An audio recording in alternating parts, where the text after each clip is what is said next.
Yes, I am because you are. Thank you so much, everyone that joined us this Saturday for our Saturday Pan-African History Call. My name is Tushime Yvonne, and I'm your host for today. So for today's meeting, as usual, we're going to have different spokespersons from different countries. After their presentation, we are going to have the Pan-African Healthcare with Nana Akua. Then after the Pan-African Healthcare class, we have the Pan-African History class with Dr. Terrin Bright. So stay tuned. We are going to have our first speaker, and he's also going to help us with a prayer. Our brother Roland Kassam, can you hear us? You can unmute yourself. Yes, hello? Yes. Hello? Yes, we can hear you. Good evening. Yes. Yes. Good. Yes. Thank you, Yvonne. Good evening, brother and sister. Yes, you can help us. Allow me to introduce you. Yes, allow me to introduce you our reports from Cameroon. A lot of Black people really report. Date May 28. Sorry, Roland. Okay, let's pray first. Let me pray in my local language. Uwiteka Mana nziza turagushimiye turaguhimbaje turakwinginze ngo ukomeze ubane natwe abari twigaragariza duciye inzira aho zitari uduhe umugisha mu byo tugiye kuvuga turabitwambaje mu izina rya Yesu Kristo. Amen. Yes, we can continue the report from our brother Roland Kassam. Can you hear us? Yes, I'm getting you well, Yvonne. Thank you very much. You have 4 minutes to present your report. Yes, good evening, dear brothers and sisters. Please allow me to introduce you a lot of Black people Cameroon Really report. Date May 28, 2023. Period under review from May 21st to May 27, 2023. We are so for joining the successful period meeting to fight against all forms of white supremacy, ideology, proof, technology, everywhere and anywhere. Starting law will be emphasized against phobia, xenophobia, and racism. But in Cameroon, we do safe and care for Afrophobia. Then we are blessed for that issue. In Cameroon, tribalism, government tools heritage from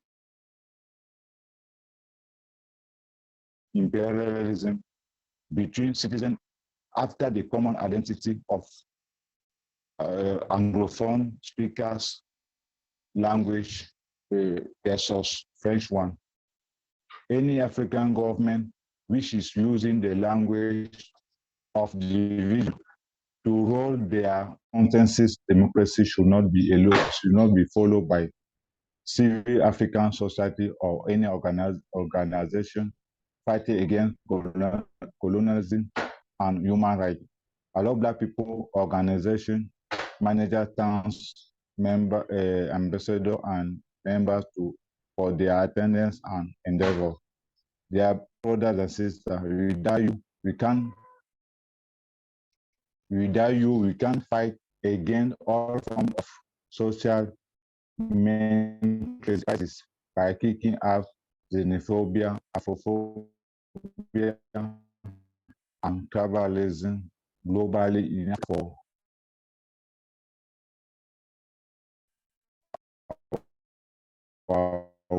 well-being, peace, love, and bring more business community treated in 8 essential categories. Pan-Africanism is also to be Pan-Africanity. From Cameroon, I am Roland Kassam. I am because you are. Thank you very much. Yes, thank you very much, our brother Roland Kassam from Cameroon.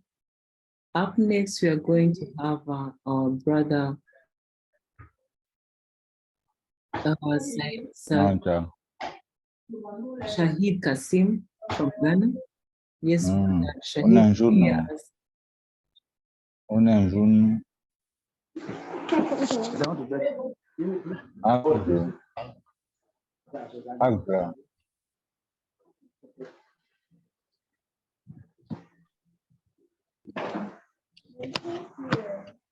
Yes, brother Shahid, can you hear us?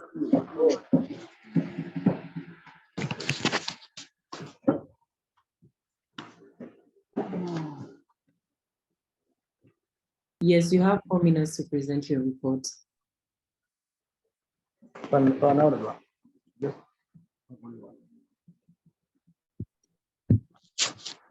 Yes, brother, can you hear us?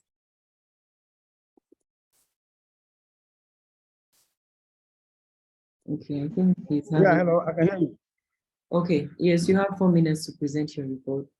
Okay, yeah, good afternoon to my fellow African contingents on this novel platform. It's a privilege once again to represent Ghana in this all-important program. I shall talk about tourism in Ghana and then Afrophobia. Ghana is a sub-Saharan nation that abides the Gulf of Guinea, South, Burkina Faso in the north, Ivory Coast in the west, and Togo in the east. The country gained independence in the year 1957, becoming the first sub-Saharan nation to break free from colonial rule. Tourism in Ghana. Cape Coast Castle.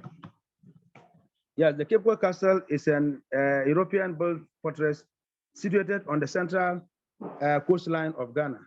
Since its initial construction in 1652, the castle served as a trading post for European nations and as the headquarters of British colonial administration for the Gold Coast colony. When Cape Coast Castle's commerce became increasingly dependent on supplying slave cargoes, the fort added dungeons to hold larger number of captives. In doing this, the castle's merchants could outfit ships more quickly.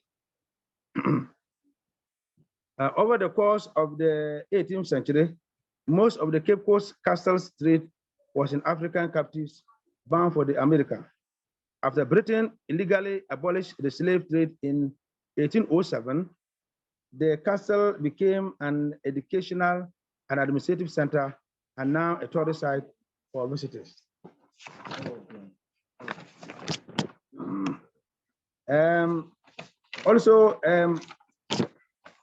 We'll talk about the Para Crocodile Pond. The Para Crocodile Pond is a sacred pond in Paga in the Upper East region of Ghana, which is inhabited by West African crocodiles. Due to the friendliness of the reptiles, it has become popular among tourists, and the pond is now reliant on tourists to ensure the population of crocodiles remain fed and healthy. Now, I'll talk about Afrophobia in Ghana. Afrophobia or xenophobia has become a consistent feature of contemporary sub-Saharan Africa. In recent times, countries that are often described as an oasis of peace and tranquility and the epitome of democratic virtues like Ghana have been cited by intellectuals in the discourse on xenophobia. Police brutality on innocent citizens on our roads is another form of Afrophobia in Ghana. Police officers brutalize their fellow Africans with impunity. They do it for their own personal gains, in most cases at the blind side of the government. They extort passengers and motor riders, especially foreigners. I happen to be staying in a border town, and I can give you countless testimonies of instances where police officers from both Ghana and Burkina Faso will treat their colleague Africans in the name of not belonging to our country, a problem caused by our colonizers. As a country or as a community that seeks to protect Black people from racism and xenophobia, this should be a major concern to I Love Black People community. I'm a victim of such incidents with the Burkinabe police. I was going to seek local treatment for my brother who had a dislocation of the knee about 8 kilometers northwest of Paga, a Ghana border town where I reside.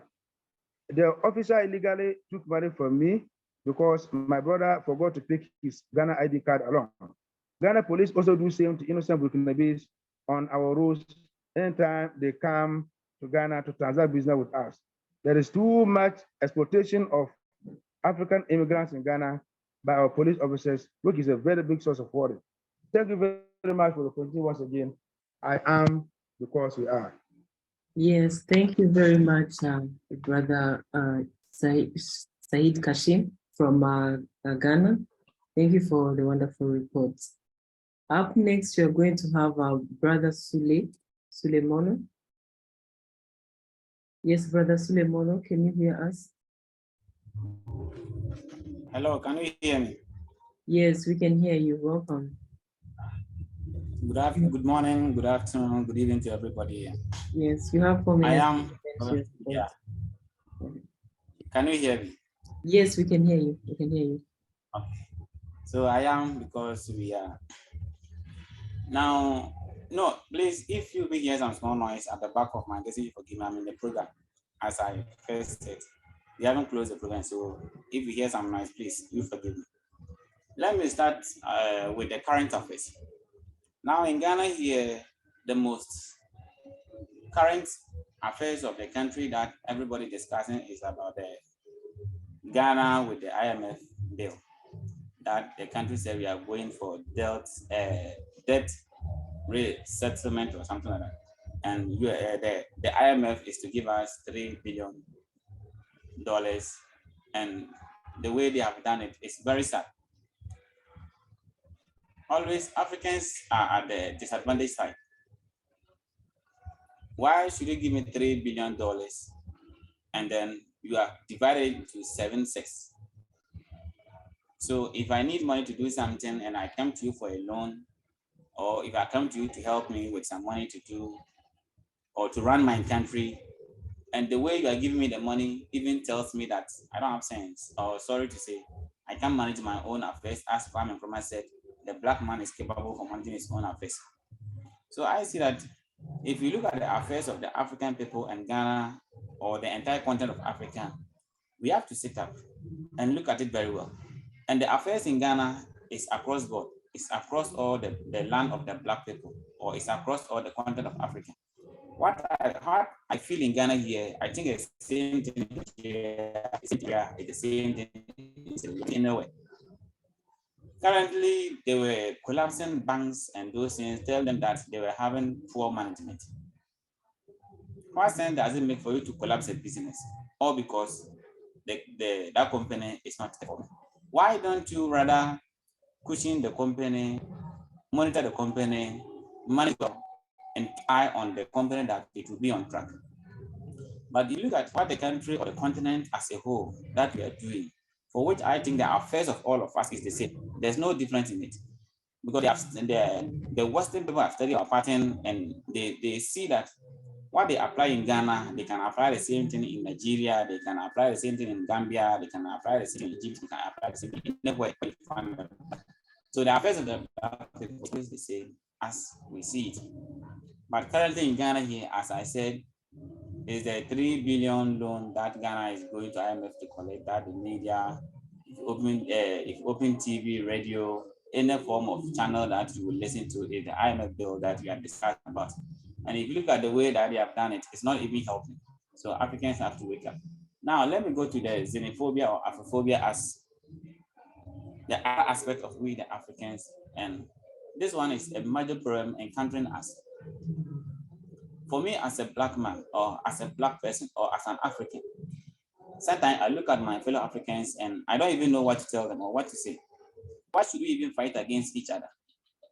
Look at the system that they have implanted in our country, in our communities, in our nations. All the system that they have implanted is Afrophobia. Why am I saying that? It's fighting against the same people. They will pick the same people, train them in different directions, and the people will come and they'll fight against the community members. Why should it be done that way? Now, if you take the military system, it's against the system, it's against the people. If you take forestry, it's against the people. every aspect or system that they have set in the continent of Africa, you look at it well and study it well, is for the Africans to fight each other. And they keep on to oppress us. Look at the financial system, the banking system. When you go there, the system that they have set is to oppress us. And as you oppress them, you power to oppress the people, and the people also have to survive. That means they will struggle, they will fight. And that's why Africa will not come in, and you see us fighting against each other. I have to survive. The system that you also in my country is fighting against an individual. Even though a common scenario or to establish a common business for a living is hard. You go to the bank, high interest rate is fighting against you. And the other side, when you come and say, bring this, do this, do that, if you're not able to provide the necessary document that they have planned it as the way they think is the best, then they collapse the business or they collapse whatever that you are planning to do. So if you can say, oh, Afrophobia issue that we are talking about, I don't think that the entire system that we are in is you have that's how to wrap up. Okay. So the system that we are planted for Africa to stop or to end among we the Black people, we ourselves have to get our consciousness. We have to get our senses. We have to get no one sitting in the way can build our continent, but we ourselves. So as we ourselves, we are to build the continent or the community or the environment that we wish. How should we plan it? How should we do it? How should we do things? How should we even implement things? So if we get our senses like this and come together and stop fighting each other as we are seeing now, and it's as a result of the system that we have, and we change it, I think Afrophobia will end. So please let me end here. As you said, I'm even trying my best to run and go and join my program. So please, thank you very much. Yes, thank you very much, Brother Sulemoro from Ghana. Thank you for that wonderful report. I am because you are. Yes, up next, we're going to have our brother Isaac Wani from South Sudan. Yes, Isaac, can you hear us? Yes. Okay. Yes, welcome. Yeah, good morning, good afternoon, good evening, everyone. I love Black people family. This is Isaac from South Sudan. Today, I'll be presenting about our emblem, which is the flag. What does it mean and the different colors? First of all, when you look at when South Sudan became independent on January, dominantly administered and Christian peoples living in the south of the new country had no regional symbols, while the dominant Muslims in the country's north and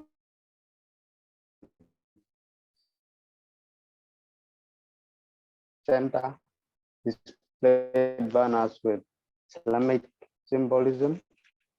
Prior to independence, the British, who had ruled regions in the new government in independent Sudan, was from the outset, the Southern Sudanese felt discriminated against by the Islamic North. The Southerners fought independence.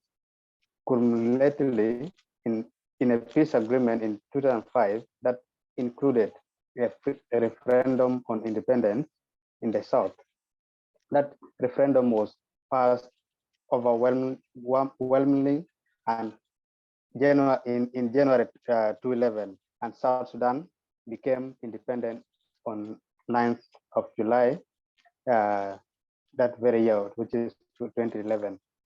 In the 90s, during their struggle with the North, the Southern Sudanese had created a banner of independence, which became the new national flag, hoisted for the first time as South Sudan became independent on 9th of July 2021. The national flag, consisting of 3 broad horizontal strips of black, red, and green, top to bottom, with the 2 narrow white horizontal strips separating the black and red and the red and green strips, and a blue triangle at the hoist, within which is a 5-pointed yellow star.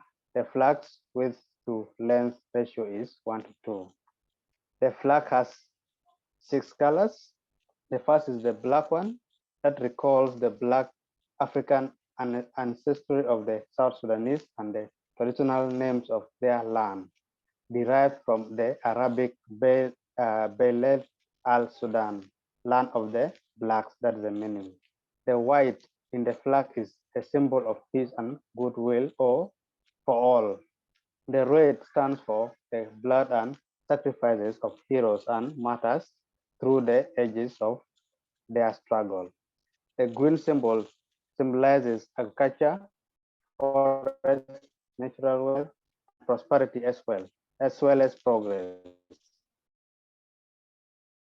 Then when you look at the green triangle, which represents everlasting river system which flow. The last one, which is the yellow flag, is a symbol, a yellow color, which is a symbol of hope and determination for the people of South Sudan. Thank you all. I am because we are. This is where I'm going to end. Thank you. Yes, thank you very much, Brother Wani Isaac from South Sudan. Thank you for that good explanation about the meaning of the colors for your country's flag. Thank you. I am because we are. Up next, we are going to have our brother Monja Fabien. Yes, Monja Fabien, can you hear us? You can unmute yourself.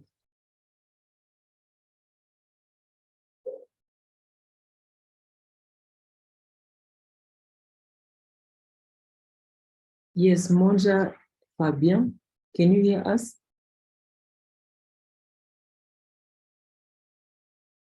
You can unmute yourself.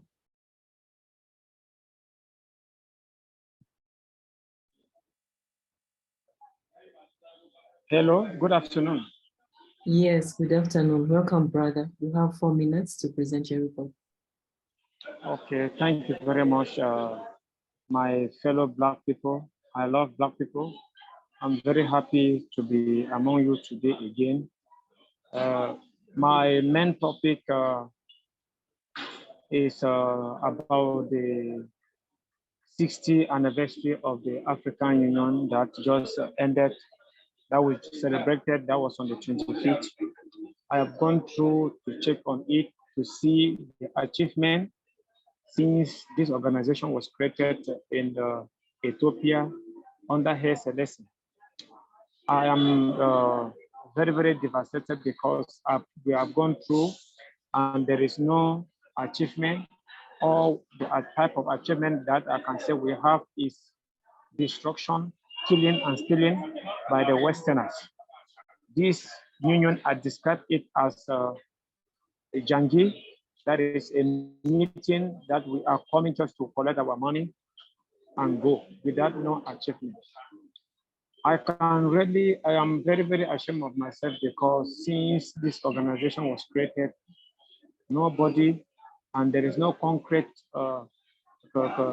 statement that have been taken to really forward ourselves like the African people.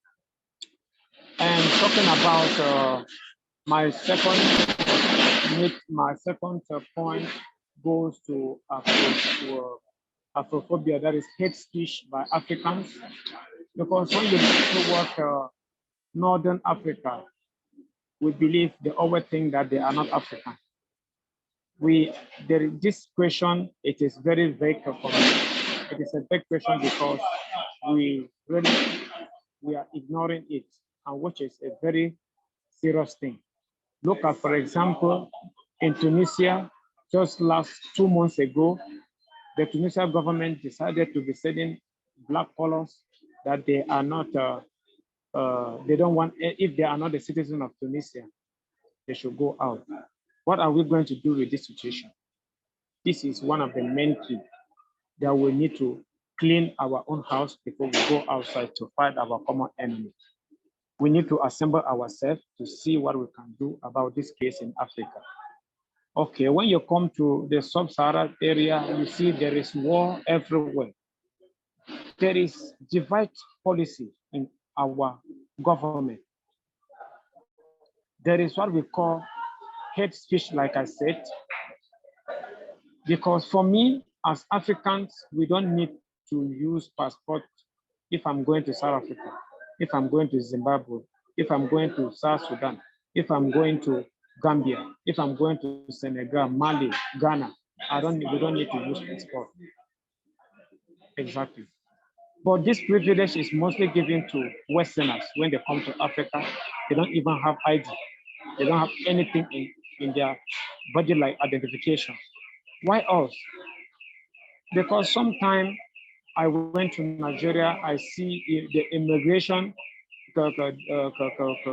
vehicle are moving and arresting some foreigners from other African countries and taking them back to the border.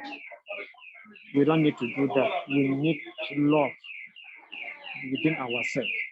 We need to check on these ideas. My fellow brothers, my Black people, this thing, it is not just a little case, but we Africans, we need to love ourselves by focusing on it.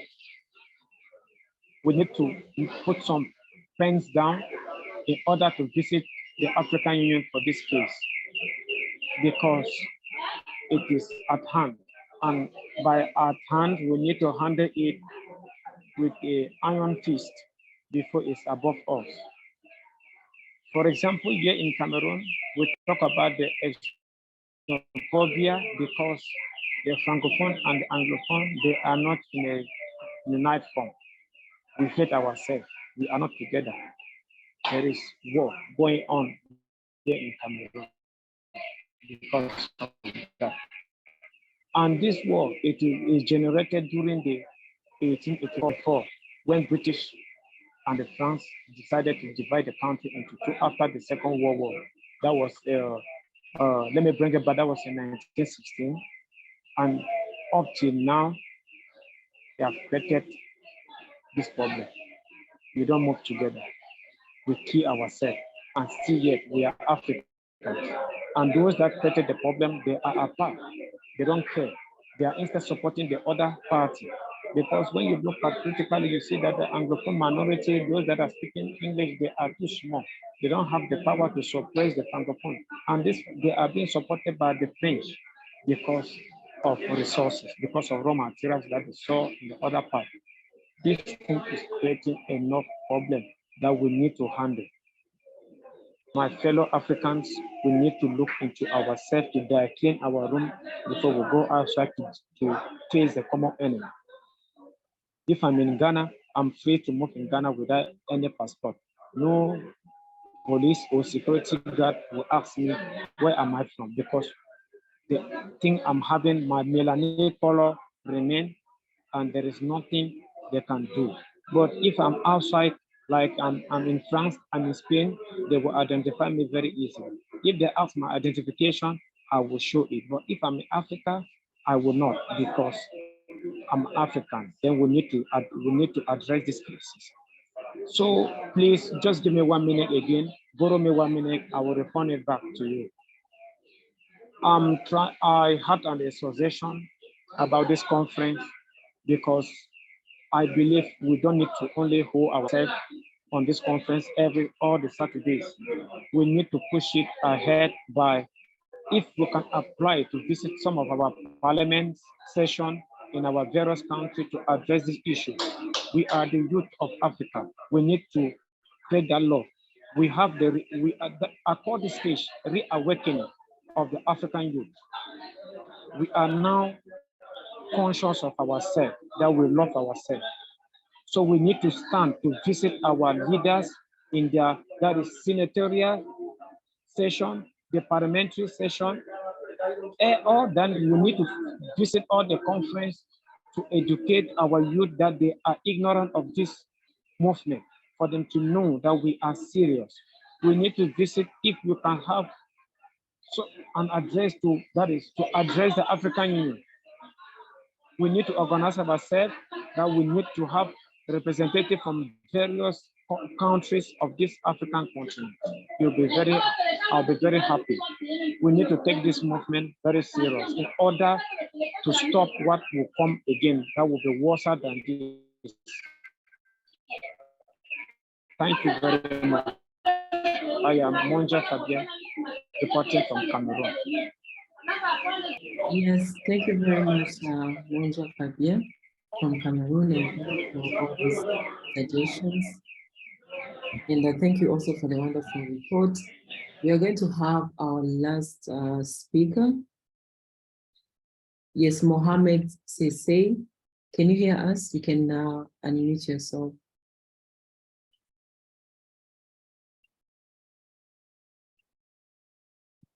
Yes, Mohammed, you can unmute yourself.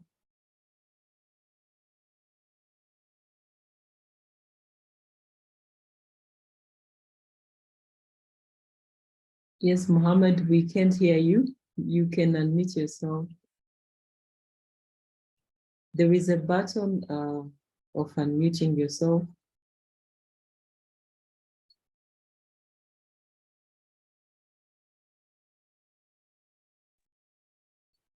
Hello, I can hear you. Yes, we can hear you now. Yes, you have Yeah. 4 minutes to present your report. Okay, thank you very much for joining me. I am glad to be in this platform. Let me introduce myself. My name is Mohammed Sise, a youth from Gambia. I am so happy to be part of this conversation once again.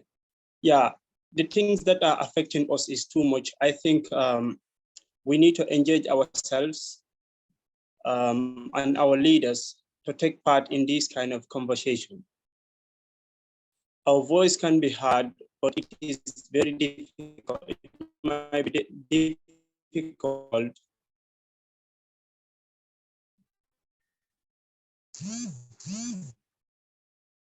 It might be difficult step on our own.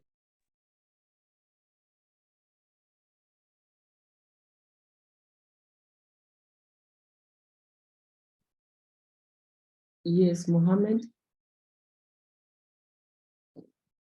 You just unmuted yourself.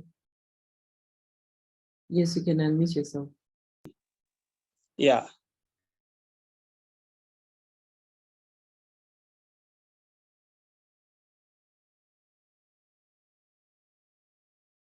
Hello, Mohammed, can you hear us? I can hear you now. Okay. Yeah, what I'm saying is this movement is a very good movement, and we have taken a very good step towards the problem of Africa. You know, as a youth of Africa, we are suffering a lot. We are suffering a lot, and we are facing a lot of things. Yeah, but the problem is our voice heard by our leaders? I think they are the right people to take steps in these kind of problems. For instance, our people are migrating, youths are migrating from West Africa, North Africa, Eastern Africa, and Central Africa to cross the Mediterranean Sea. Some reach at Europe, but some didn't make it. So this thing is causing Africa a lot. Because when you look at our employment rate, our labor force is reducing. It's reducing, and it is affecting Africa a lot. So we, the African people, we have to engage our leaders to take a step in these things. We have to engage them, to force them to give us what we deserve in our continent, to give us what we need in our continent. That will stop most of the youth to travel from Africa to Europe and any other part of the world. Yeah. And also, we've seen so many investors in Africa, but we, the African,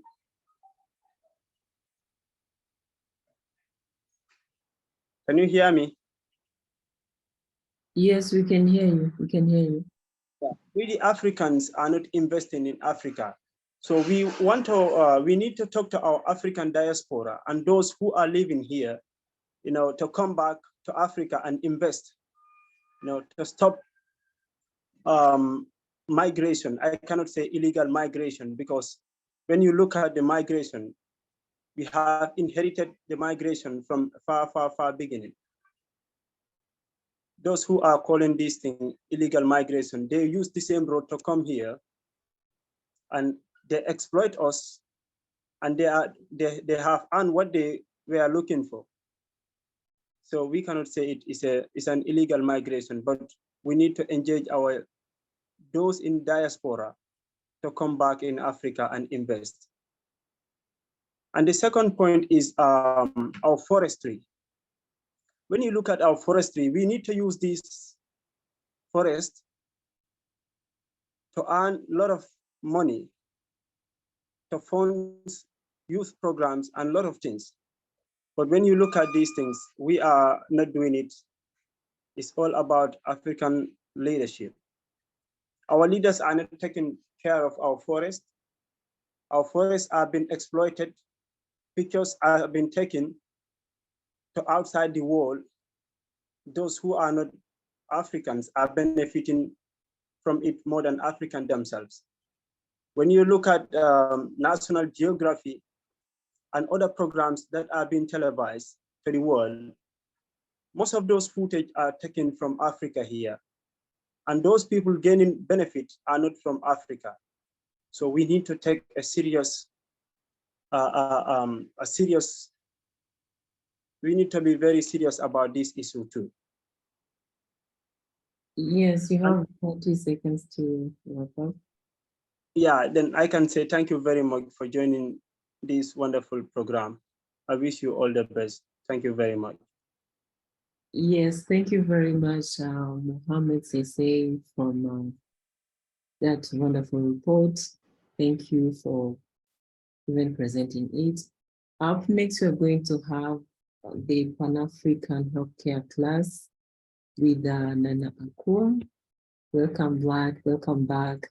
You know, if you'd like him to receive a shout out from her, you can turn on your camera.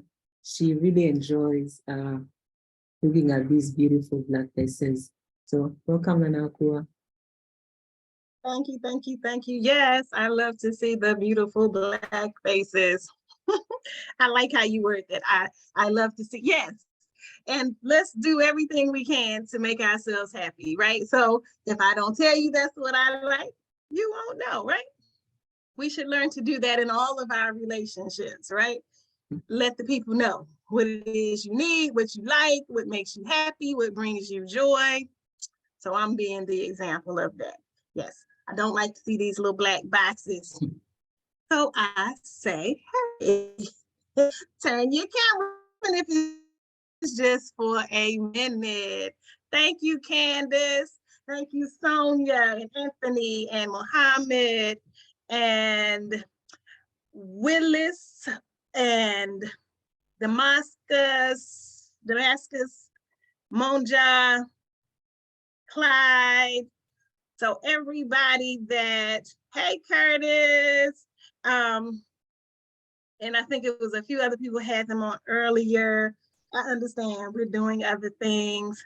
So yes, thank you for indulging me, right? Closed mouths don't get fed, right? So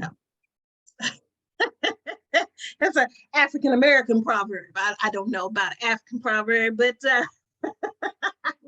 you can't get what you want if you ask for it. So thank you all for joining last week. I understand a previous recording was played. I was unable to make that. I am a member of a sorority here, and we do a lot of, well, I can't say a sorority here because our sorority is worldwide, the first to ever charter chapters in Africa, as a matter of fact. But I am a member of Zeta Phi Beta Sorority Incorporated, and we were participating in a mental health awareness walk last week. So I wasn't able to join because I had made a commitment to volunteer with that effort. So glad you all, for those of you who could join in last week, thanks for indulging us as we played the recording. But I am back live. I don't usually miss So I'm happy to be back here. I am going to try to share the screen. You know, sometimes this is a challenge. I think it's based on how I have saved the documents, but I think that I pulled it up correctly this time. And you should see a handout here with herbs on it. And if I can just turn it straight, give me a second. Right. So as you know, with the Pan-African Healthcare class, the goal is to share information about how to be well, how to maintain health, how to regain health, right? And to be well physically, emotionally, spiritually, psychologically, mentally, in all aspects, even financially, environmentally, you know, relationship wise. When we talk about managing stress, there is a handout that gives questions in each of those areas. So we know that it's, you know, we usually talk about holistic health in terms of mind, body, and spirit, but we know that we can have stressors in various areas. So beyond the physical, beyond the emotional, it can be work relationships, it can be personal relationships, it can be things that cause financial strain or stress. So in all ways, what we try to do is offer information that will allow you to be at your best so that you can function optimally. As an herbalist for over 25 years, of course, herbs are my first love. So I always like getting to this part of the course where we talk about herbs for healing. We know that there are thousands of herbs throughout the planet. I usually try to get what we would consider more common herbs or herbs that we can readily find. I hope I pulled up, I don't think I pulled up the handout that lists them per parts of the world. I don't think I did. But we know that there are indigenous herbs that, of course, come from the continent of Africa. I have handouts from West and South, but we know that throughout the continent, there are many indigenous to other parts. Sometimes it's a matter of finding information that's easily, you know, available to pull up and reference. But I don't think I pulled up that handout. So what I'd like to do is go over some common herbs. Some are indigenous to Africa, some are what we would call Western herbs or even Native American herbs. We know that there are South American herbs. We know that there are herbs that come out of China, India. So we know that, and Australia, for example, is known for its flower essences. And so when we talk about stress management and stress release, there are herbs that are flower essences that help manage the emotions and balance the emotions. Australia has a flower essence conglomerate, about 42 Australian herbs that deal with balancing the emotions. But every part of the world has healing herbs. I usually have a picture of a sangoma, right, from South Africa or Zambia, that just shows that it's best to find your local herbalist, usually in indigenous or native or traditional parts of the world. It's going to be your traditional healer. So where there may be some spiritual work or association that's tied to that, these are still going to be people who are specialists in local healing herbs. So if I mention herbs here today that are not familiar with you or familiar to you, or you feel you can't find them where you are on the planet, then find your local herbalist, right? So your traditional healer, your local herb shop, your local herb clinic, whatever it might be called or referred to where you are, and see what your area offers in terms of healing herbs. So we know that herbs are God's gift, right? God made the earth yield healing herbs, which the prudent man should not neglect, right? I'm not a Bible scholar, if you know, but I came across many years ago these different Bible verses that made reference to herbs and natural healing and plants that God gave for healing as medicine, as food. So I always like to kind of point some of those out. So you see this scripture here.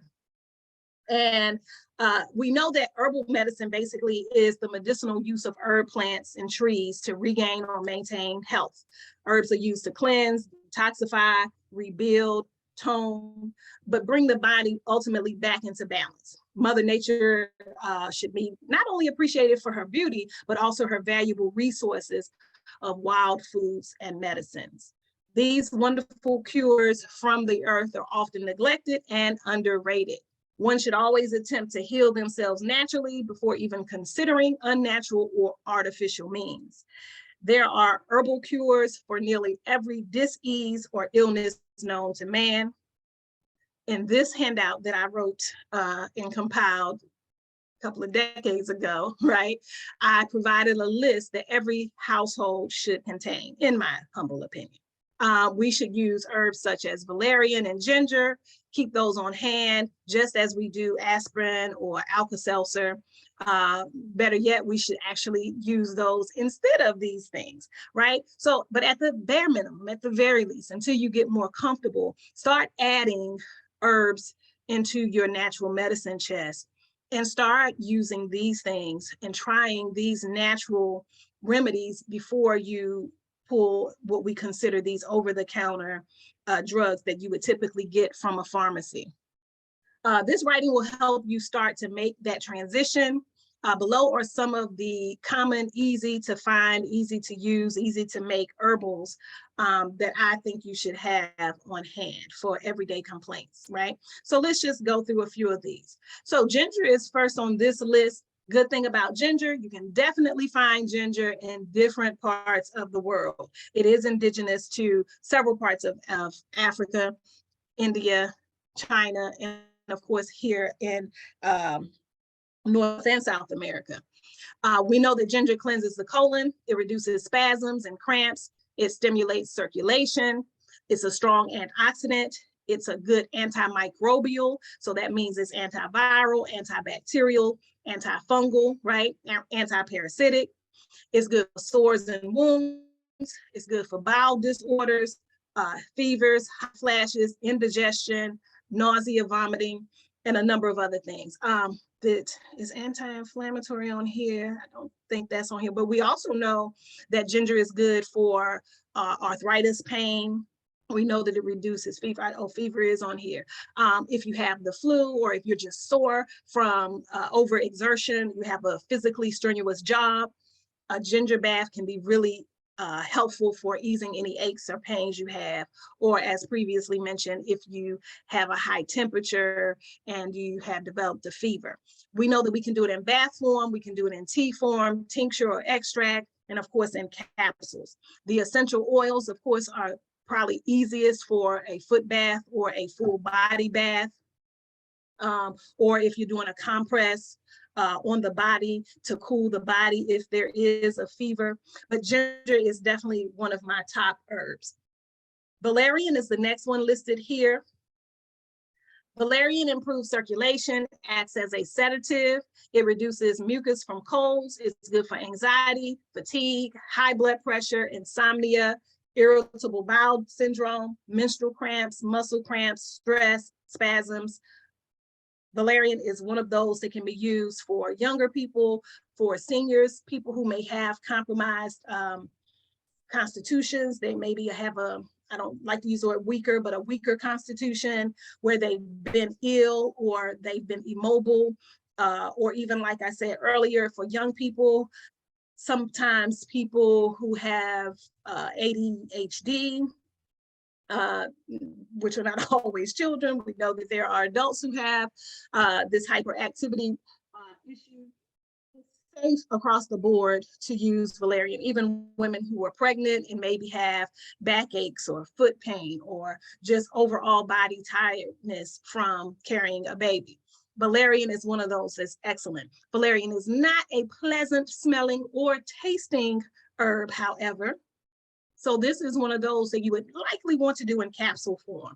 I do have listed here in tea form or tincture or extract, but you would probably be a little upset with me if you got a tea of this herb because it's not very tasty, but well worth it. So still try it. Don't let that don't let that discourage you from trying valerian because it's excellent. One of my favorite herbs.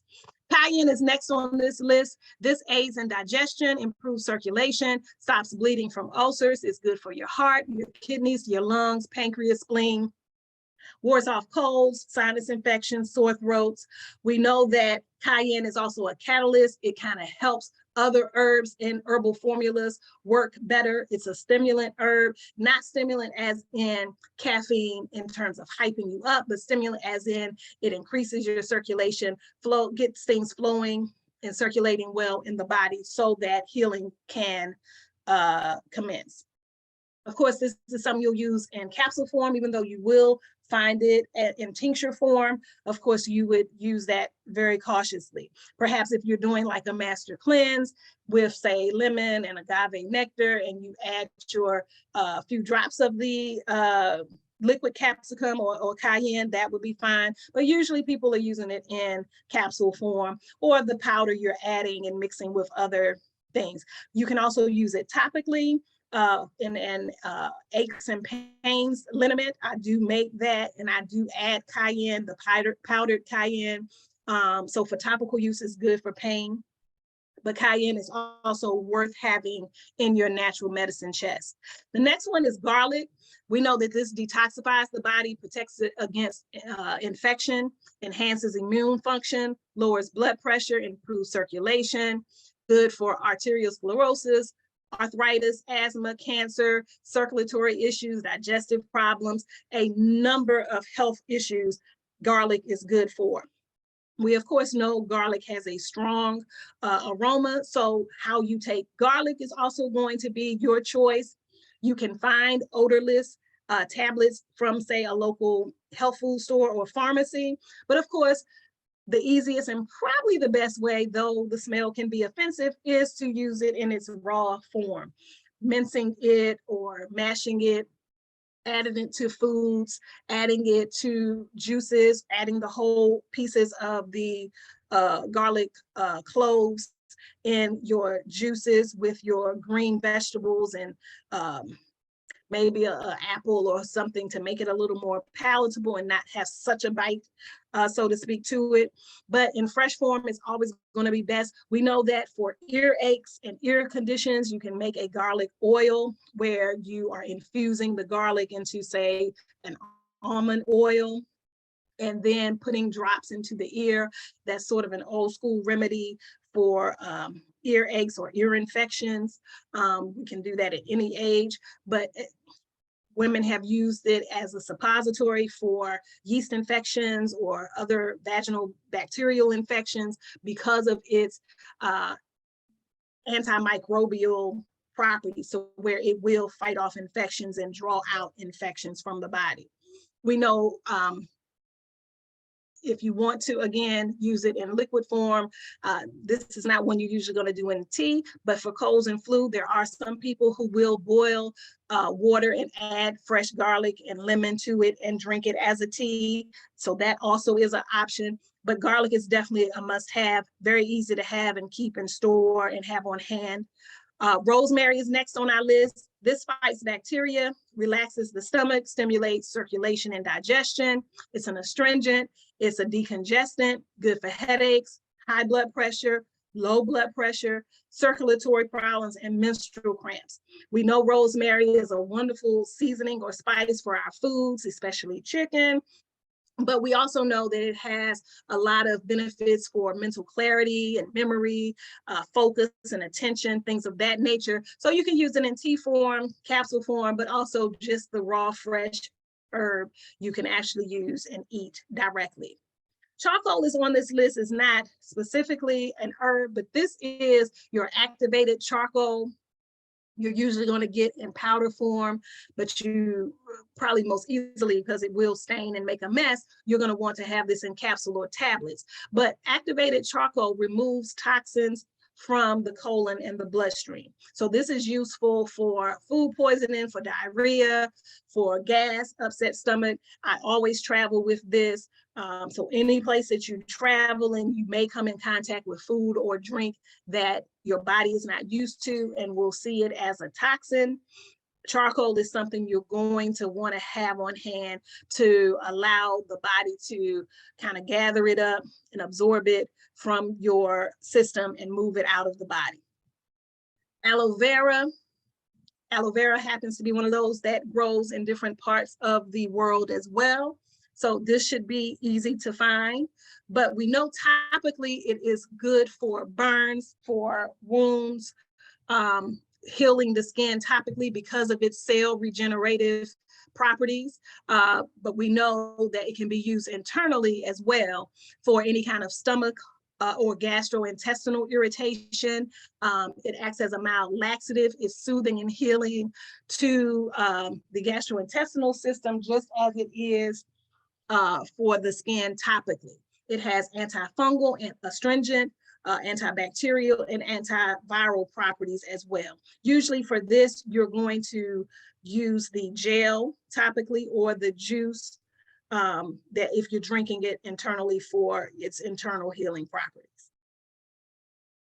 And you know, I always promote growing our foods and our medicines. This is one of those plants I would suggest having on hand as well. They're pretty easy to grow and to maintain. So add this to your list if you're considering growing herbs or foods in your backyard or in pots on your porch or on your balcony or your deck or what have you. The next one is elderberry. This builds the blood. It cleanses the system, eases constipation, enhances immune function, fights inflammation, increases perspiration, soothes the respiratory tract. This is going to be good for colds, for flu. It's going to be good for boosting immunity. It stimulates circulation. This is one that became very popular. It's high in vitamin C and other vitamins and minerals as well. But this became popular with, of course, COVID because of its impact on the immune function and helping with respiratory issues, which is what we were dealing with COVID. But just as a regular immune booster and keeping the system up and cleansing the system, elder is a good option for you to keep on hand. Making it into a tea or syrup is probably the most popular way, but you can also get it in extract or tincture form. Peppermint is one of my favorites. I generally would have it in the essential oil, and that's how I typically use it. But we know that peppermint tea is very, very common as well. Peppermint enhances digestion by increasing stomach acidity. It's useful for, so it's good to drink as like an after dinner tea because it will kind of just help enhance the digestive function and help kind of process food, get it out of the stomach and move it through the digestive process. It's useful for chills, colic, diarrhea, headache, heart trouble, indigestion, nausea, poor appetite, rheumatism, and spasms. And then it's just so refreshing. It's definitely good for the inhalation part of it, where it's going to kind of open up your nasal passages, open up and clear your sinuses. And for me, it's just, I use this every time I talk about this, I always share, I use this every night in my diffuser. I have several diffusers, but diffusers are these little compartments where you have water and you drop your essential oils in them and you turn them on and it emits the aroma of the oil every night. I use peppermint oil.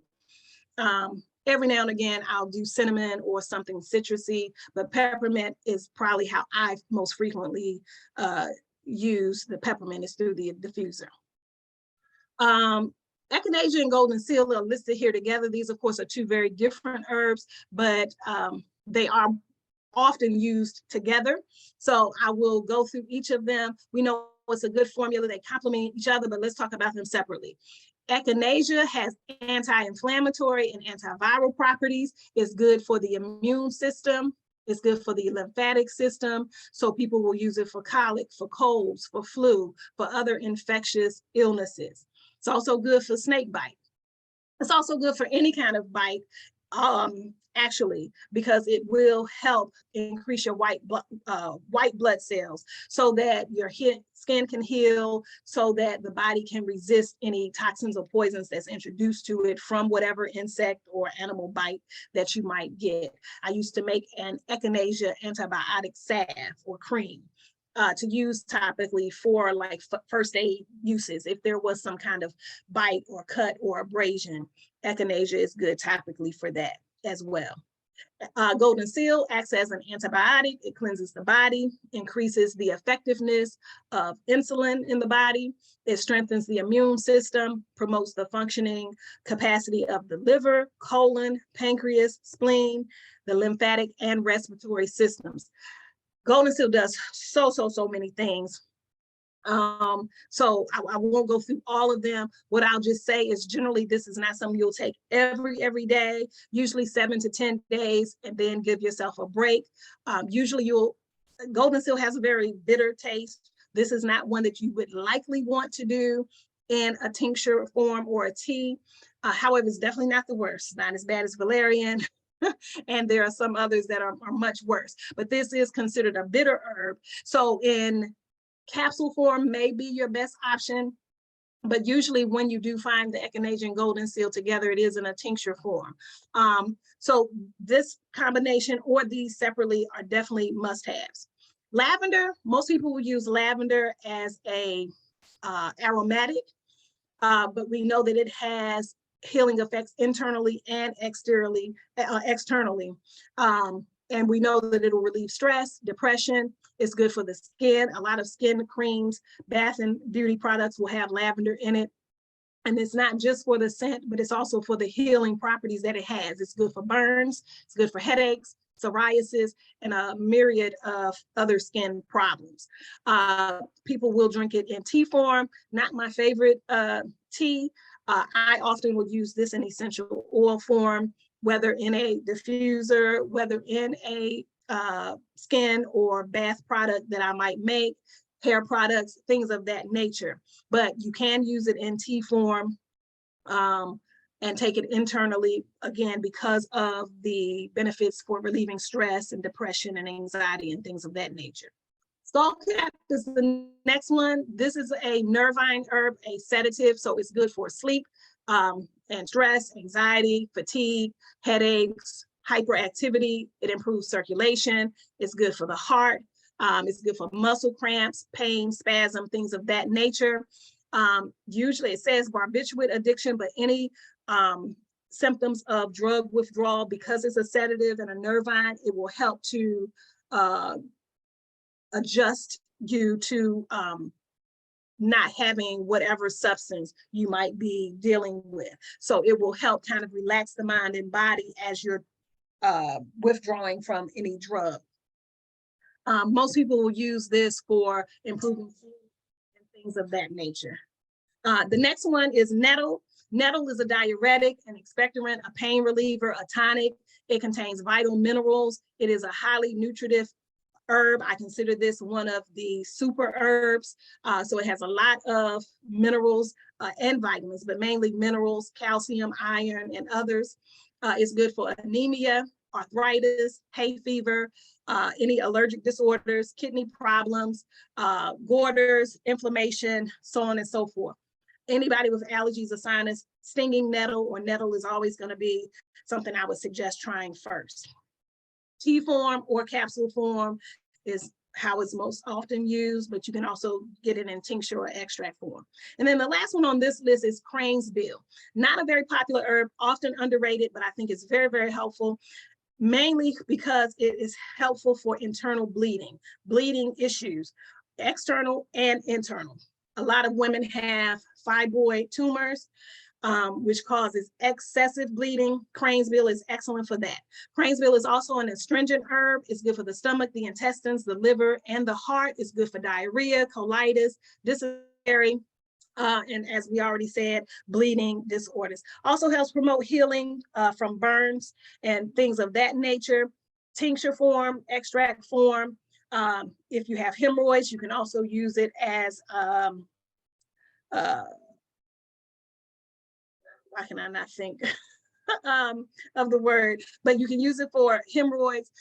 You can use it as a douche for women for vaginal discharge. And as I mentioned earlier, the fibroid tumors. So this is just sort of my list that I composed a while ago of some of the best herbs that I would have in my herbal medicine chest. Next week, we will talk a little bit more about herbs, and we'll get into homeopathics and other forms of natural healing as well.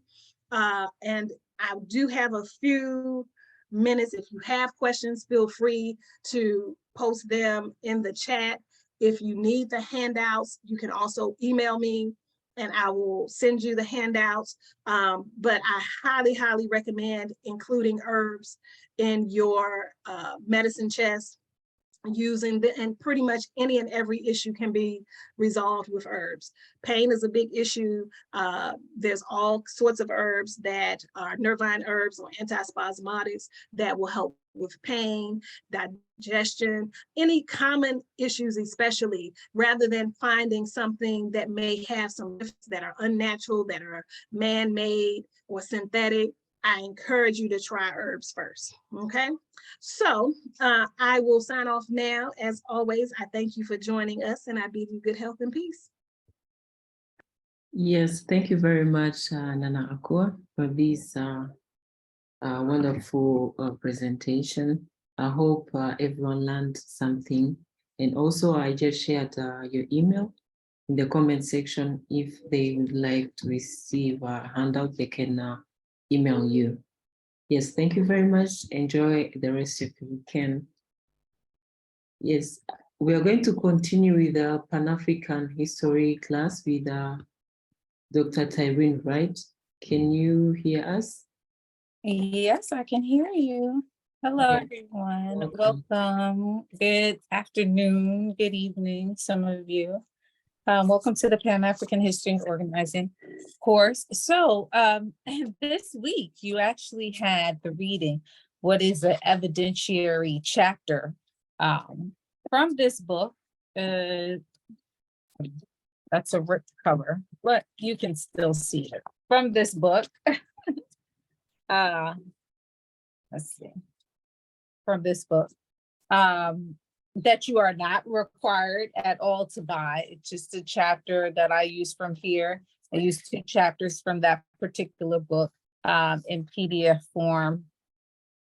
On one, what we read last week, Pan-Africanism, and then 2, the evidentiary chapter from that book, which is about the African Exclusion Measure. So it is, if you read the entire chapter, it is a case, a historical case, a policy case that few people know about, that I excavated in essence. And it is about the fact that the US Senate in 1915 passed an amendment to the larger immigration bill that said to exclude anyone of the Black or African race from the United States forever. Okay, and it was proposed on December 31st of 1914. And just to give you a little background about this amendment to the larger immigration bill of 1915, what it was, or what provoked it, was the completion of the Panama Canal. And some of you may know that the Panama Canal is a engineering project that took place in Central America. The French had tried it and failed, and then the United States tried it under Theodore Roosevelt and was successful, but not without a lot of hardship that largely fell on the African and Black population of the Caribbean, Central and South America, because they were, in essence, were the laborers, not even US African and Black people from the United States. Largely, the laborers were from the Caribbean, Central and South America. And one, it was cheap labor. 2, it still was a racialized hierarchy on the canal, meaning the canal in essence was a project where the United States attempted and succeeded of cutting through the land that is Central America that used to be part of Colombia. They fuel the resistance in Colombia which allowed the formation of Panama. And out of that, they agreed with Panama to cut through this land mass. And that was the short version of the politics in that region. But they were able to negotiate that they would be able to cut through the land mass that is the strait of land called Central America that leads to South America, and open up the waterways. That was the objective, to open up the Gulf, which is connected to the Atlantic Ocean, or open the Gulf up to the Pacific Ocean, right? So now you don't have to go around both the North and South American continents in order to get to the Pacific Ocean and the East, okay, or Asia. This would allow the United States to bring goods and trade from what is the West and sort of take the back door to the East, right? Instead of going all the way around the world on the other end, or all the way around these land masses. That being said, it would catapult the United States into the position of a superpower in the world in terms of trade. And this was accomplished under the Theodore Roosevelt administration. He was the president of the United States at this time. So this case begins really in 1914 in November, when the Panama Canal is completed. And at that point, a senator out of Missouri initiates a measure to put in the larger immigration bill that is due to go before the House of Representatives, the Congress, in January of 1915. And this is an interesting thing, because why do they propose? Why does James Reed of Missouri propose such an amendment to the larger immigration bill? He proposes it because his idea is that all of the Black and identifiably African people who labored on the Panama Canal and got used to American wages, because they were paid American wages, would now want to immigrate to the United States. And he wanted to make it clear to them that the answer on the question of immigration was thanks, but no thanks. Okay? You are not welcomed in the United States. Now, the measure would say exclude anyone of the Black or African race. And it was passed without any serious argument or debate in the Senate. That being said, there was also an extra caveat attached to it, which would be that not only would the African and Black population of the Caribbean, Central and South America be excluded, but they would be denied and put in the same category as undesirables and criminals attempting to enter the United States. This is one of the first times in US history that we see the criminalization of Blackness, right? To be Black is also synonymous with criminal and undesirable in light of this amendment to the large immigration bill. And that's part of what makes it so atrocious. It is a racist measure, but it also is a measure that criminalizes Blackness based on genealogy, right? That being said, it passes in the Senate. It is due to go to the House of Representatives the first week in January 1915. And as you can see, if you read the entire case, this is when, around the time Booker T. Washington, surprisingly, is the person, one of the people who finds out about this. He is watching, and he always did, he is watching the congressional record. At the time, he is an advisor, or was an advisor, to Theodore Roosevelt. Currently, when this measure comes before the House, it would be Woodrow Wilson, okay, because there's a change of an administration there. That being said, he is determined to have this measure squashed in the House of Representatives. A little more about who this would impact. While the intention was to deliberately exclude anyone of the Black or African race coming out of the Caribbean, Central and South America as a result of their labor contributing, which contributed to the building of the Panama Canal, it would systematically impact every African or Black person who attempted to come to the United States, period, without respect of nationality. So those coming from the African continent would be impacted just as well because of how it was stated, anyone of the Black or African race, right? So now we do know, side note, we do know that there are many people from particularly Latin America, South America, sometimes Central America, that are struggling with even identifying with as Black, least of all as African. But that did not matter to the United States, right? It was less about how the person saw themselves and more about how the US government identified them, okay?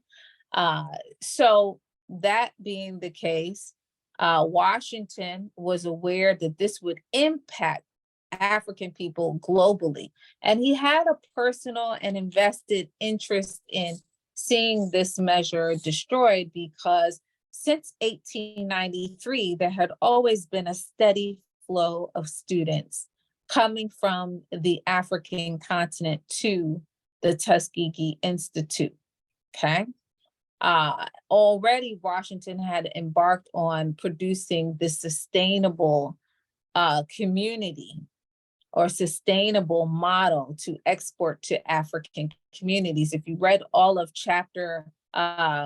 chapter on Pan-Africanism, you know that the connection between Marcus Garvey and Booker T. Washington had everything to do with Garvey modeling the Universal Negro Improvement Association after the Tuskegee model with its 44 industries, okay? So essentially, a perfected, sustainable African and Black community that could produce what they consumed. So Washington is concerned with that because this steady flow of students coming from the African continent who are essentially his vehicle to sharing the Tuskegee model would be curtailed, okay? So he does a three-pronged attack, which I detail in the case. He takes to the press, of which he has still significant control of, and he challenges the public and the government through the public to address this unfair and racist measure. And he puts it in several newspapers. I'll read a little bit of it, and I'll go through, I'll share my screen and go through a little bit of it. But he essentially attacks it in the press, okay? And he is able to share the details of what the Congress is charged with and what the Senate has already done, okay? And he's writing this in real time. It's moving very quickly. It was passed on December 31st, 1940. And I say that just to emphasize for you how anxious they were to propose and pass such a thing. The last day of the year, right? The canal is finished in November. December 31st, they said, like, we're not even waiting to the new year. We're proposing and passing this, right? And so it proposed and passed in the Senate, and January 1st through 7th is due to go to the House of Representatives, the Congress. Washington airs out the details of this measure or this legislation in the Black press. He also aligns himself with other Black leadership that is opposed to this measure, but was previously, how would you say, adversaries with him in the public realm. But then most importantly, he uses something that is his measure of power, which is the Tuskegee machine. And the Tuskegee machine was his secret network, which allowed him to send them to Washington, D.C. and challenge directly U.S. politicians regarding this measure and lobby them in light of this measure. So they do.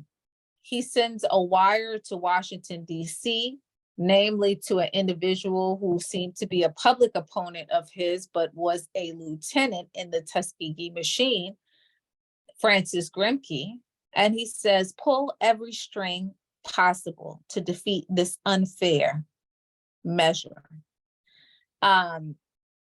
Ultimately, I'm skipping over a whole lot of things, but ultimately what happens is that the Tuskegee machine, the secret network of men, go to Washington, D.C., enter the chambers. They force through other congressmen who are aligned with them, they force a polling of the Congress, and this forced them to, congressmen, to identify themselves and how they intended to vote on this piece of legislation attached to the larger immigration bill. There is a ferocious debate, of which some I in this particular chapter. In the future, there's another version of this that I wrote where I give you a lot more of the conversation that took place on the floor of the House of Representatives. But you could just imagine with what you did get, that there are white Americans arguing on both sides. Northern whites are, not as adamant in opposing Black or African immigration. But Southern whites are largely opposed to the immigration of African and Black people coming from the Caribbean, Central and South America. Let me just say this side note for us in our study and understanding Pan-Africanism. Most of what we struggle with, right, is overcoming differences between us, class, ethnicity, nationality, right? Religion, religious differences between us African people. Well, in this instance, you can see that this conversation amongst white men about the entrance of African and Black people globally, coming from anywhere in the world, but particularly from the Caribbean, Central, South America, pays no respect to our differences that we have acquired in the world, okay? As far as they're concerned, they are oblivious to the differences between us. In the face of white supremacy and culture, it is a strong and hard no on African immigration. And this is very interesting, primarily because, I teach in a public university system. And at one time I was at a campus that was largely very diverse, but largely Black. And there was a, conversation going on between or amongst some students and even administrators and faculty who were from the Caribbean, that in some way the United States preferred them in contrast to other Black people in other parts of the world. And I thought to myself, how delusional that you could buy into something like that, okay? History refutes that, but it is all propaganda for those who immigrate, for them to feel like they are preferred or not preferred. White supremacy and racism in America and everywhere in the world is really not a respecter of that. Your particular nationality, your particular ethnicity, your particular religious affiliation, your status amongst Black people, your organizational affiliations, right? We know this, right? This is why historically we can see on and on and on people with all of those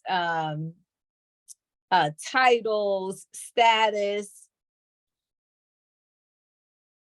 It does not guard and protect their lives in any significant way, right? Recently, I've just been thinking a lot of people about people like Du Bois and people like, later on, Martin Luther King, right?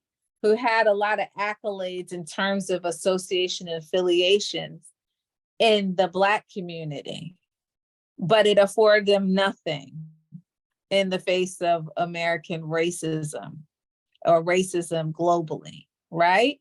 Du Bois eventually gets frustrated enough to leave. And we're talking about Harvard University, PhD in history,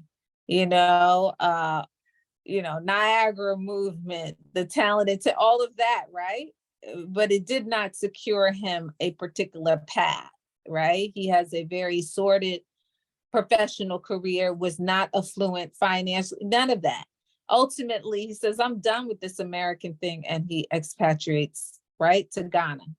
And Nkrumah says, come here and work on the Encyclopedia Africana. Martin Luther King, we don't need to even,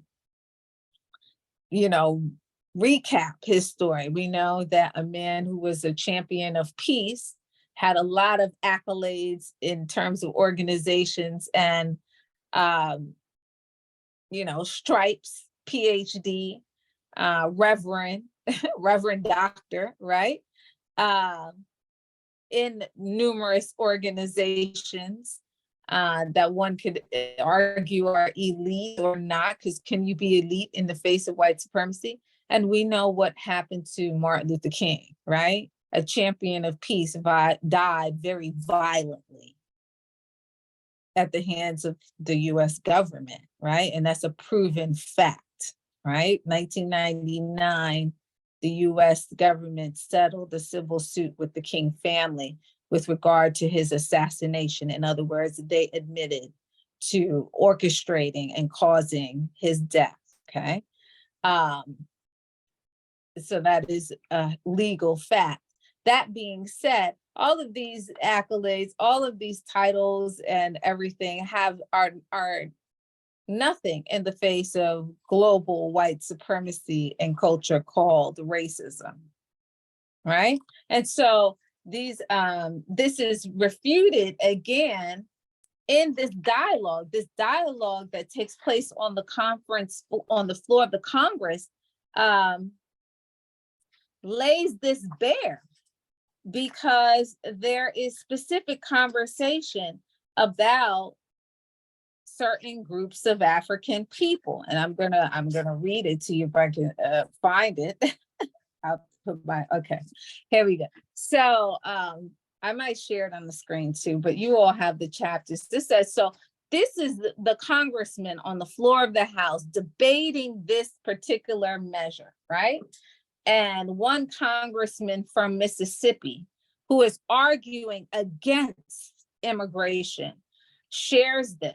He says, so this is Senator Williams of Mississippi was the first to argue in favor of the amendment. So he's in favor of locking out anyone of the Black or African race. He says, we are beginning to receive now some undesirable immigration of the African race from the West Indies, right? And we know that, the West Indies is not really the West Indies, right? That's a misnomer, right? It's the Caribbean, and it was wrongfully called the West Indies because of Columbus's navigational flaws.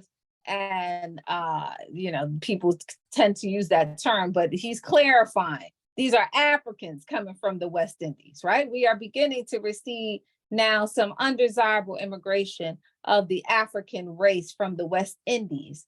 A great many Jamaican Negroes have been employed upon the Panama Canal, and after the termination of that work, having become accustomed to American wages, which they received down in Panama, a great many more of them began to come to the Gulf ports. Florida and Louisiana have already received a considerable portion of African immigration from the French and English West Indies. That is to say, immigration of West Indians who are wholly or partly African in race. Okay. So they're drawing correlation between, illiteracy and the ability to assimilate, but essentially we know what this is. It's good old fashioned racism. I'm going to skip a lot of details. There are congressmen who echo Booker T. Washington's exact words as he states them in his articles with regard to this measure. So Washington's sentiment, which I'll give you a blip of his sentiment. He says, through your paper, he writes this, through your paper, I desire to appeal to the American Congress and to the people of the United States in favor of fair play and justice in connection with the immigration bill now pending before the United States Senate, which by amendment excludes from coming into this country any person of African descent. Now, a couple of things about Washington. He's clear. This is only 1 week. He learns about the measure at the end of December when it is passed. 1 week between January 1st, January 7th, 1915, to squash this amendment that would change the demographic of the Black community here forever. I'm going to talk about the impact of that, but this being the case, he is determined to stop them because he understands it's systemically racist. It's a piece of racist legislation. It would stop the steady flow of students to Tuskegee. He understands who African and Black people are. So he's not saying, well, African, okay, that means Africa only. He understands that the US government recognizes that there is a large number of people in the Caribbean, Central and South America who are identifiably African and categorically under this social construct called race, Black, right? So we could have all these things about how we view ourselves, but this is how governments impose racial categories on us, right? So he did not have to be schooled on that. He was very aware of that. However, the subjects or the people, the targets of this racist legislation, then and now may struggle around their own identity, right? And probably would not have responded to this. That being the case, he does. His words make it to the floor of the House of Representatives through a congressman from New York. I think his name is Faulkner. That being said, they are able to directly challenge US politicians and get the measure thrown out. What does this mean? What does this change? This changes many things because had this measure passed, and it had already passed in the Senate, right? Had it passed in the Congress, the very next year, 1916, March of 1916, Marcus Garvey would not have been able to enter the United States from none other than what? Jamaica. And build a very significant organization called the Universal Negro Improvement Association, which would span the world. Right? In the last lecture, I did talk briefly about Marcus Garvey because he's in that chapter on Pan-Africanism. And I talk about how never before or after was there a mass organization for Black nationalist and Pan-African organization that spanned the world. So never before or after since has there been one singular mass organization for Black people as large as the Universal Negro Improvement Association, initiated by Garvey, but inspired by the Tuskegee model and modeled after the Tuskegee Institute, right? Which had 44 industries. Not my opinion, historical fact. Garvey tells us so in his communications with Booker T. Washington, where he writes it and says that he has inspired him.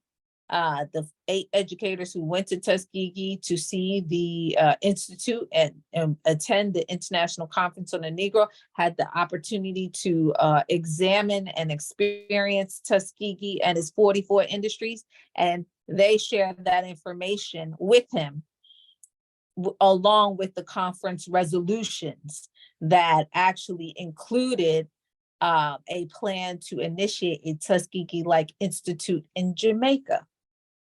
Okay, not opinion, fact. That being said, Marcus Garvey, who would come here to the United States 1 year and 2 months after this measure was destroyed, would have been locked out, and we would have never saw the emergence of the Universal Negro Improvement Association in the way that we did, that spanned the world.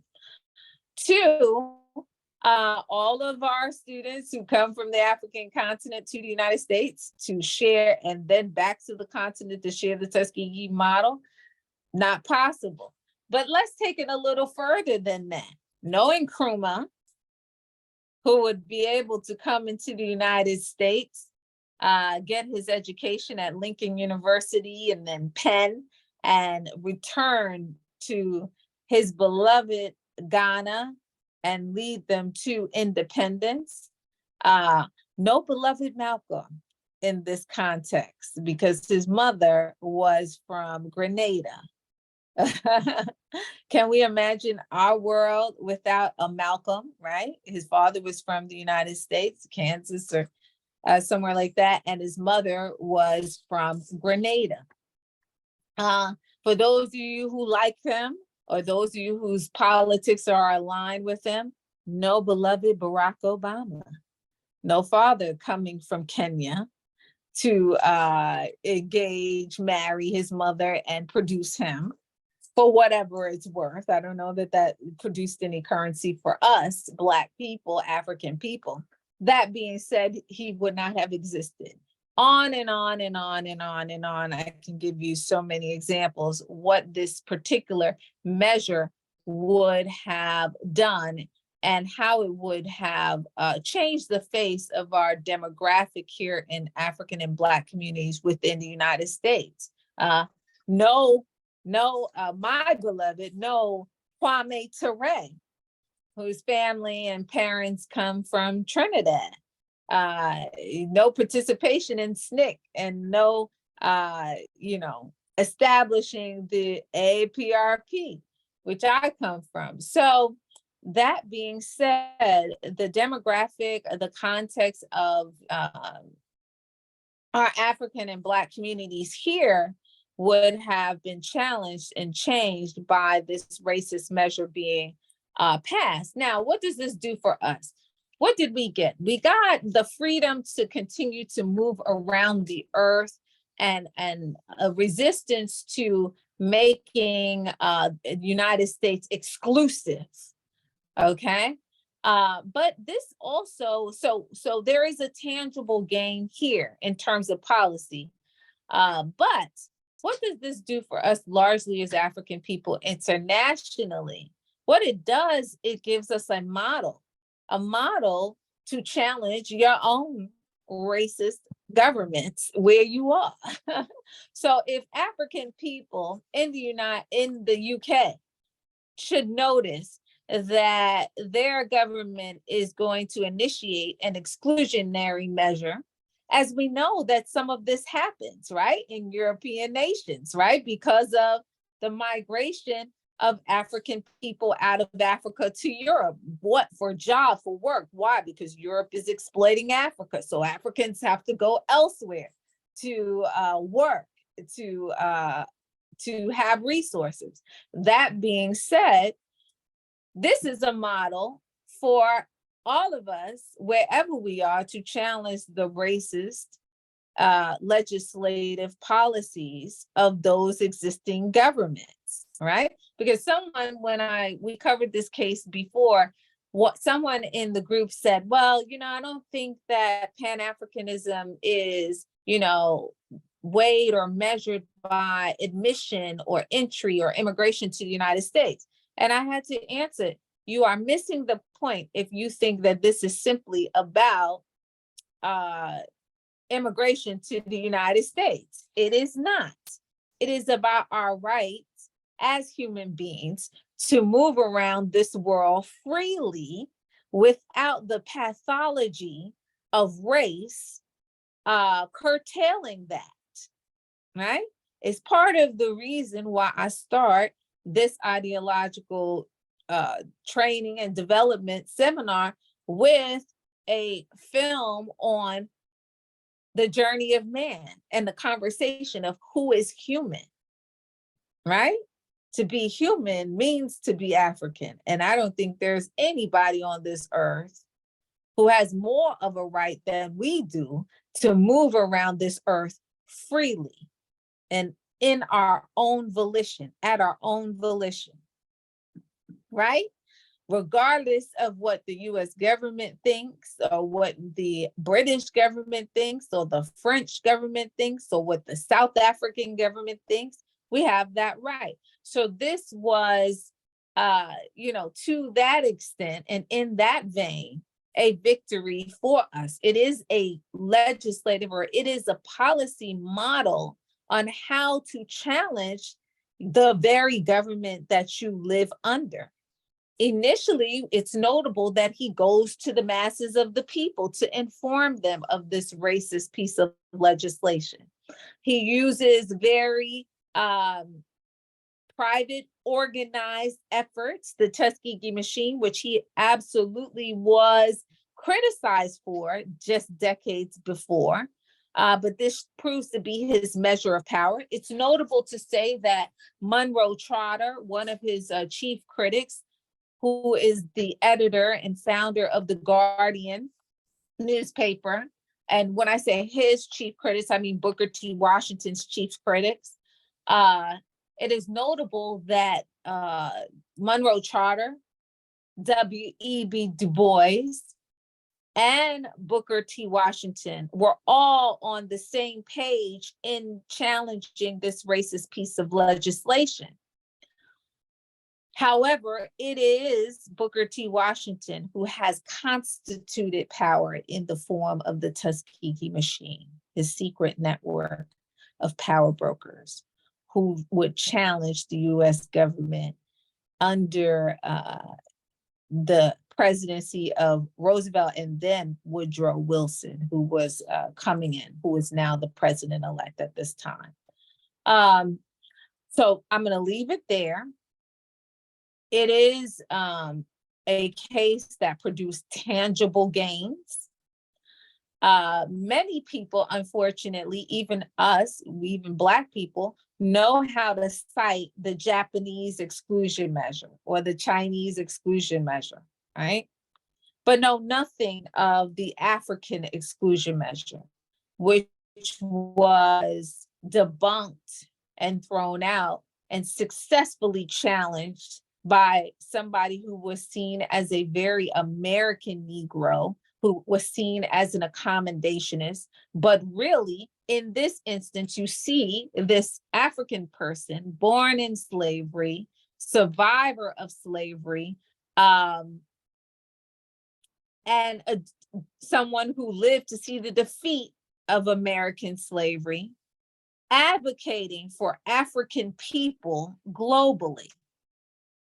And we would have to wonder, what was his thinking? Well, I explained it to you in the previous chapter when I give you some information about his, but reality is that all of that that you read in the previous chapter on Booker T. Washington, Pan-Africanism and Pan-Africanism, contributed to his ideation, his thinking, his context, his level of consciousness that would now put him in the position to challenge and defeat this journey. If the US Senate or Congress proposed some racist piece of legislation right now, here today, I don't know that we are organized or even conscious enough, politically conscious enough, politically educated enough to challenge such racist legislation in less than a week and win, right? But it says everything about Washington's level of consciousness and his understanding on the identity question, or the question of identity for others. He was not conflicted about that. So I'm going to leave it there. Lastly, again, model for us everywhere we are. Brazil says we're not allowing any Black or African people in here, even though they have 200 to 300 supposedly million Black people there who don't identify as African. This is what you do. This is how you challenge that racist, political structure, right? Legislative body. This is a model for African people everywhere in challenging the racist policies that their legislators could come up with, because policies are only as racist as the policymakers. And so, yes, I'm saying that James Reed, who proposed this in the Senate, was certainly an active racist, okay? And the participants in the Senate at the time that allowed this amendment to the larger immigration bill to pass with flying colors were equally racist, okay? Yeah, so I'm gonna leave it there, okay? Questions, comments, problems, issues about this case? How do you all feel about it? I mean, and we could, it would be interesting, the list of people that would have never been in the United States as a result of this. And yes, I do put some value on the coalescing of African people, because part of us coalescing, part of us engaging each other allows for this dialectical relationship, this discourse like what we're having today, right? Is totally in the tradition of what we have done in the past, that has allowed us to come together, strategize around our condition, and engage in strategies and tactics to protect ourselves, insulate ourselves, and try to, in big and small ways, eradicate racism. Okay, so I do think that, our ability and our freedom to move around the world and do this with each other is extremely important, right? Thank you, Diana, I think, Mitchell. So how does, so how does this relate to, the work you're doing at I Love Black People? When people talk about Pan-Africanism, which, sometimes for a lot of people is very abstract, I'm going to go back to the definition you learned in the previous chapter. It is the unification of African people, or put it this way, it is the organization or the unification of African people for the purpose of eradicating oppression and exploitation. So the unification of, or the unification of African and Black people for the purpose of eradicating oppression and exploitation. And oppression and exploitation have been our condition since the advent of this pathology called racism and white supremacy and culture. So our ability to understand that this particular case is evidence of that. We should be able to measure that. It is evidence of our struggle to eliminate oppressive, right, and exploitative circumstances, right? And so it is a concrete case. It's a concrete case with some unlikely actors and agents, Washington being one of them. He does this situation, he defeats this measure largely behind the scenes with no public announcement beyond exposing what the Senate had passed. He does not come out into the press, beat his chest, and say, I defeated this measure that the Senate proposed. He does none of that. Side note, in a small commentary on this, just so you have a timeline, this took place in January of 1915, between the 1st and the 7th. Okay. Booker T. Washington, later that year, would die in November of 1915. This case would go largely, so I am actually the first theorist to put the case together. Its imprint is in the historical works of other people, one other person, but the constituted case is a case that I exhumed or excavated and put together, right, to tell this particular story of how we successfully challenged a racist Senate and senator who intended to not just lock out African people and Black people globally, but attempted to, in a very definitive way, categorize Blackness as undesirable and criminal. Okay. So this is a constituted case in that vein. And you should have it in your, arsenal of information when people say, well, Pan-Africanism has never produced anything. Certainly it has.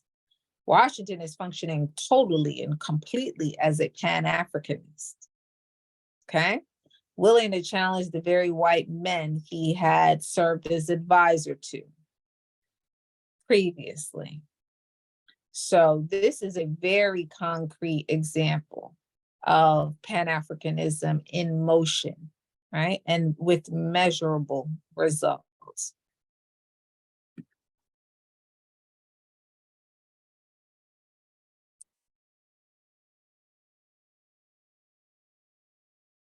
I'm reading a comment distinguished from the general body of.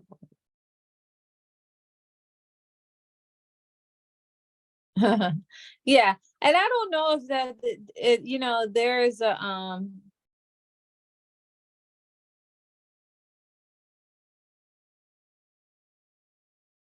yes, but so, I don't use this whole book in the context of this course. It would be just too much. But yes, Christianity in particular, when you say church, I'm assuming you're talking about the Christian church. It's so very interesting how religious ideology is roped up with imperialism and colonialism. Right. And it's goes hand in hand in terms of the ideology of the very Christian right. Christianity is used as a weapon, a tool of colonization. And Booker T. Washington actually criticizes it completely. I just finished watching a clip of someone where a young African brother in the UK, had the courage to quickly explain to some Europeans that Christianity is not European. It does not originate in Europe in any way, shape, or form. However, Christendom does. The expansion of capitalist empire in conjunction with religious ideology, and this idea that God is white. Boy, what a colonizing tool, what a weapon to have. You know, the audacity of a human being to say, God looks like me. That has been used around the world, and that is something that is a powerful tool in dominating people. Can you imagine? God looks like me. God is beyond our understanding.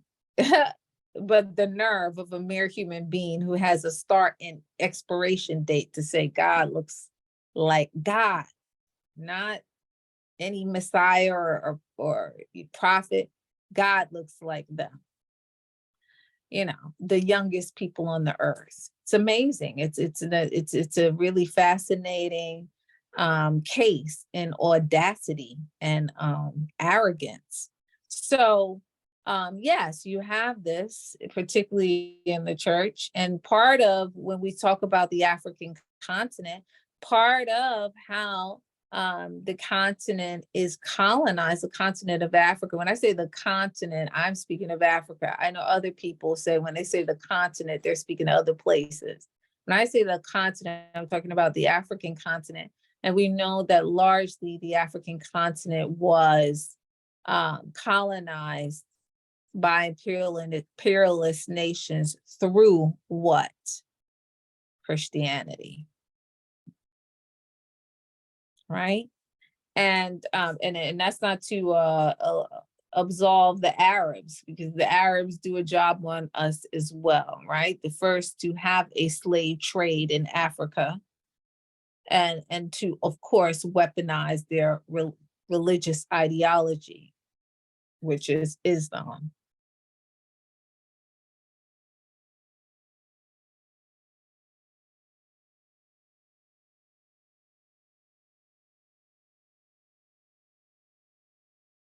Right.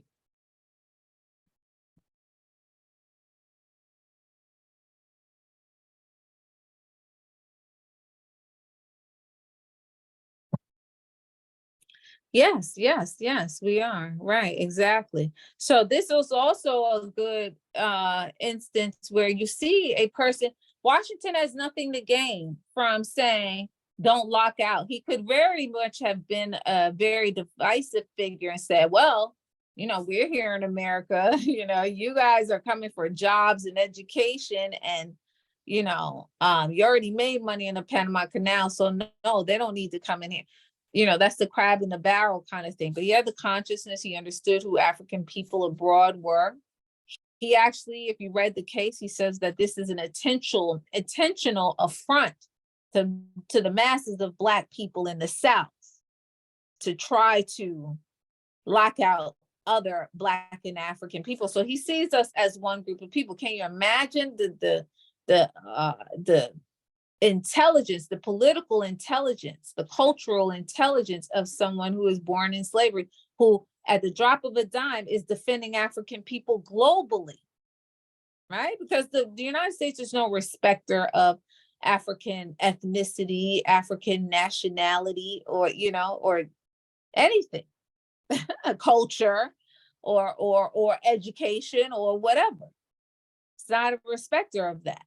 And he is able to see that they are me. That is how he processes this. They are us, okay? Not them and us. And so he challenges the very government that he lived under, and a government who he had already advised to use US presidents under. And makes a way for African and Black people here in this country, right? There's another case. I don't know if I'm going to use it. You know, you guys are pretty receptive to this kind of information. Maybe some classes more than others. There's another case that is an evidentiary chapter that is a concrete example of Pan-Africanism. It's called the Liberian Crisis. I might just share the details, share the case, and not necessarily lecture on it. But this one right here is short, sweet, to the point. Everybody's able to grasp it. You know, immigration is a hot button topic, and it is important to know, you know, before, you know, we will cite Asian and, you know, Chinese or Japanese exclusionary measures really quick. I was just watching someone talking about that, the sister who did the 1619 project, but it was interesting that she did not know about the African exclusion measure, but she knew about the, you know, Chinese or the Japanese exclusion measure, you know. And that's not at her fault. It's the fact that this is buried in history. And this is why, you know, people like me do some of this work, right? So we can uncover it and for me, socialize this information, because this should be common knowledge. We should be armed with this kind of information, right? Because advocacy for Asian Americans is working well. They've got legislation that we do not have. Advocacy for African and Black people right here in this country, a country that, you know, we have been in for 400 years, is not working as well legislatively, right? So there's an Asian hate bill and an Asian, you know, whatever, executive order to protect their lives. There is no such thing in respect and in protection of Black life, okay? All right, so I'm gonna stop there because I could just go on and on and on and on. It's a pleasure. I'm glad you all tuned in today. Thank you for committing your time, loving African people, Black people through action. And I am because we are. Yes, thank you very much, Dr. Wright. Thank you for this wonderful lecture. I am because I would like to thank everyone that committed their time to attend this Saturday call. See you on the next Saturday. Yes, I am because we are. Bye.